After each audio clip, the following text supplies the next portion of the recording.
Welcome to another deep dive. You're ready to do some time traveling. We're heading straight to the year 2100. Sounds like a plan. You want to know what the future holds for science and technology, right? And you've given us Physics of the Future by Michio Kaku, so we're diving headfirst into his predictions. Yeah, and the thing about Kaku's predictions, the thing that makes them so fascinating, that they're not just, random guesses.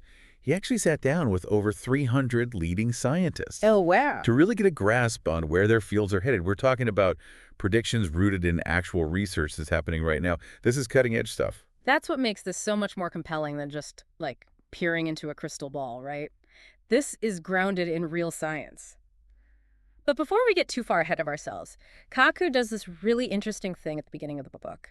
He makes this comparison to the dawn of the 20th century. Oh, yeah, he talks about how back then people were envisioning things like Like what? transatlantic Zeppelin travel. Can you imagine? Giant airships. Exactly. And get this, some people were convinced that mail delivery would still rely on horse-drawn carriages. Wait, seriously? They thought horses would still be delivering our packages. It's wild, right? It just goes to show you even the most brilliant minds can misjudge how technology will evolve. It's almost funny to imagine, horses trotting along with our Amazon Prime deliveries. But this wasn't just a one-off case of, like, technological short-sightedness. It's like we never learn.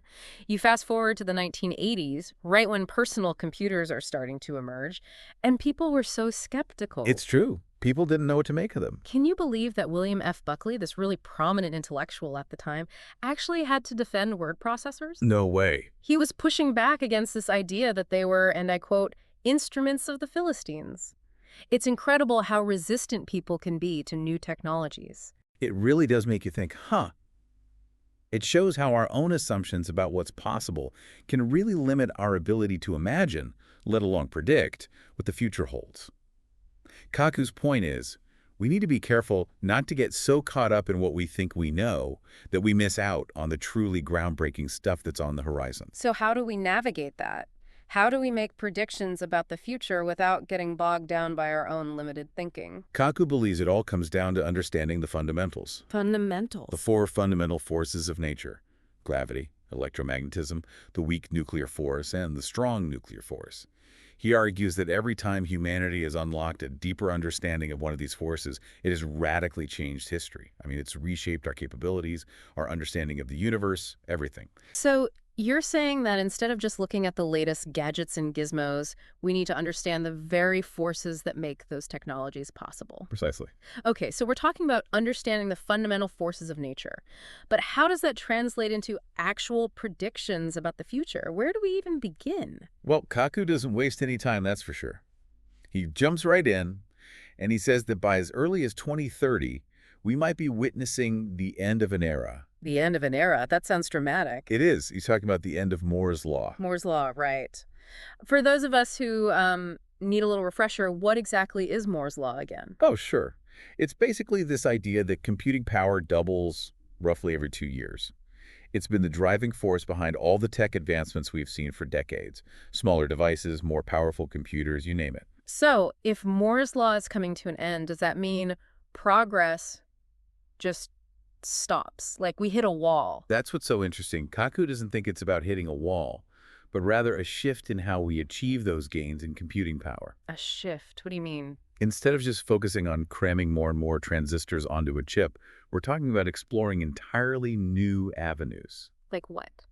Things like molecular computing, where we're using molecules as the building blocks of computers, or quantum computing, which could make our current computers look like toys in comparison. Okay, so we're not hitting a wall, we're entering a whole new dimension of computing. That's exciting, but also my brain hurts a little trying to wrap my head around it. I hear you, but the point is, these advancements open the door to some seriously mind-blowing tech. Okay, hit me with it. What kind of tech? Kaku talks about contact lenses that act as your own personal internet portal.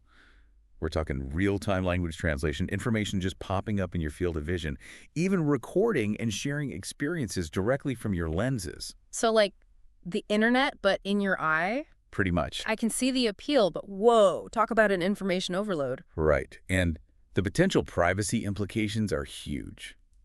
But it's not just about the internet. Kaku says entertainment is in for a major upgrade too. Oh, like how? He predicts that by then, holographic movies and TV will be the norm. Wait, really? Like being in the movie? You got it. Forget those clunky 3D glasses in here. This is fully immersive, three-dimensional entertainment. No more fighting over who gets stuck with the big clunky ones at the theater. Okay, I'm on board with that one. But Kaku doesn't shy away from the more, let's say, ethically complex stuff either, right? Oh, absolutely not. He goes there. He brings up some pretty heavy questions about the potential downsides of this kind of technology. Well, yeah, I mean, with great power comes great responsibility, right? What kind of downsides are we talking about? For example, he talks about the potential development of mind-reading technology. Wait, like actually reading minds. That's what he's saying. And even if it's still in its very early stages, the ethical implications are huge. Yeah, no kidding. Where do you even begin to unpack that one? Right. He quotes a neuroscientist, David Baltimore, who points out how this tech could lead to some really uncomfortable, even unintentionally awkward situations. Imagine you're at a lecture and you can see what everyone's really thinking about this speaker. You know, there are times I'm actually grateful people can't read my mind. Right. And Kaku doesn't just focus on the what-if scenarios. He also talks about some more practical limitations we might encounter, especially when it comes to augmented reality. Oh, right. We were talking about the lenses, the immersive entertainment. What about it? He says that even though we're making incredible progress on the hardware side of things, the software development is lagging behind. Basically, we're creating these incredible tools, but someone still needs to create the content, the experiences. Yeah. So even in a future with super advanced contact lenses and holographic movies, we're still relying on good old-fashioned human creativity. Exactly. But while we're busy trying to create those immersive virtual worlds, Kaku takes us even further into the future, into a realm where machines themselves might become more than just tools. Okay, now you're just messing with me. Machines becoming more than tools. What does that even mean? Machines becoming more than tools. What does that even mean? Well, he's talking about the rise of conscious machines. Mm-hmm. By the year 2100, Kaku predicts, artificial intelligence might not just assist us, it might actually surpass human intelligence. Surpass. As in, be smarter than us. Exactly. He calls it the technological singularity. Basically, it's this hypothetical point where AI becomes so advanced that it's impossible to predict what happens next. The singularity, it's like a mind-blowing concept, but also kind of terrifying. Yeah, Right? definitely a bit of both. Yeah. And Kaku uses a personal anecdote to illustrate just how rapidly AI is advancing. He talks about this time he competed against a robot. A robot? What do you mean competed?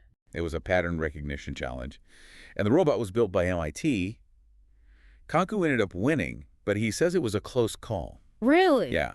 He points out that robots are already incredibly efficient, at least for certain tasks. He says they can outperform humans by a factor of millions when it comes to speed and repetition. Millions. That's insane. It is.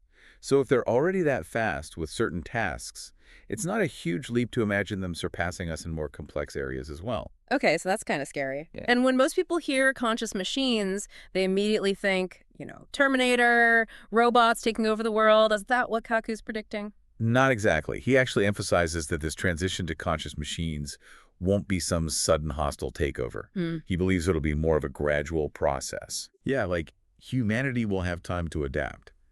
He talks about the work of Rodney Brooks, who's a big name in robotics. Okay. Brooks is a big proponent of what he calls a bottom-up approach to AI. Instead of trying to program artificial intelligence with all this predefined knowledge, this approach focuses on creating AI that actually learns and evolves through trial and error, almost like insects do. So instead of designing robots that already know everything, we'd be designing machines that can actually learn and adapt on their own. That's a really different way of thinking about AI. Exactly. It's a fundamental shift. Yeah. And it leads to all sorts of questions about what it even means for a machine to be conscious. Mm. But putting aside the philosophical questions, Kaku also talks about the practical implications of this AI revolution, especially when it comes to the future of work. Right, because if machines are becoming smarter and more capable, does that mean we'll all be out of jobs? It's a valid concern. Kaku acknowledges that the job market is going to be radically transformed, but he doesn't think humans will become obsolete. He predicts that jobs requiring things like pattern recognition, common sense, those will likely remain in human hands. However, many manual and routine tasks will almost certainly become automated. So we might be looking at a future where humans focus on more creative and strategic work while machines handle the more repetitive, task-based stuff. That's one possibility. And Kaku believes that all of this leads to something even bigger, the emergence of a Type I civilization. A Type I civilization, what is that? Some kind of sci-fi ranking system? Kind of. He describes a Type I civilization as a planetary civilization. Basically, humanity would be unified by technology, culture, and energy consumption. Imagine a future where we're working together to address global challenges and explore the universe as a single, interconnected species. That's a pretty optimistic outlook, but let's face it, there are some pretty big hurdles we'd have to overcome to get there, right? Like, we're not exactly known for our global cooperation. Very true. And Kaku acknowledges that. He points to things like political conflicts, terrorism, and even just basic human nature as potential obstacles to becoming a Type I civilization. So even with all this amazing technology, we still need to figure out how to get along with each other. Exactly. And even if we manage to bridge those divides, Kaku reminds us that there are still limitations. Even advanced civilizations have to deal with things like energy constraints. Ah, right. We can't just assume that future tech will magically solve all our problems. Nope. He actually delves into the laws of thermodynamics to illustrate this point. Specifically, the second law, which states that entropy, or disorder, is always increasing. Essentially, there are limits to energy consumption and efficiency, even for super advanced civilizations. So even in Kaku's vision of the future, we can't escape the fundamental laws of physics. Exactly. But despite these limitations, Kaku ends on a hopeful note. He actually paints this incredibly vivid and exciting picture of what daily life might look like in the year 2100. Okay, now I need to hear this. What does life in Kaku's 2100 look like? Imagine waking up in a smart home, where sensors are monitoring your health. You commute to work in a self-driving car, maybe even a flying one.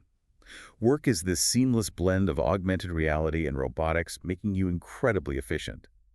And get this, you even have the option of traveling to space for a date night. A date night in space. Now that's a future I can get behind. But seriously, it's not just about the cool gadgets and advancements, is it? This future you're describing, it makes you think about what it really means to be human in a world increasingly shaped by technology. You said it perfectly, and that's what I love about Kaku's book. He doesn't just throw out predictions, he really makes you think. He leaves us with this question. In a world where technology has the potential to fulfill our every need, what will drive us? What will give our lives meaning and purpose? It's a question we all need to be asking ourselves, not just in the context of some far-off future, but right now. And if you're as intrigued by these possibilities as we are, I highly recommend checking out Physics of the Future. It's a wild, thought-provoking ride. Thanks for joining us on this deep dive into the future.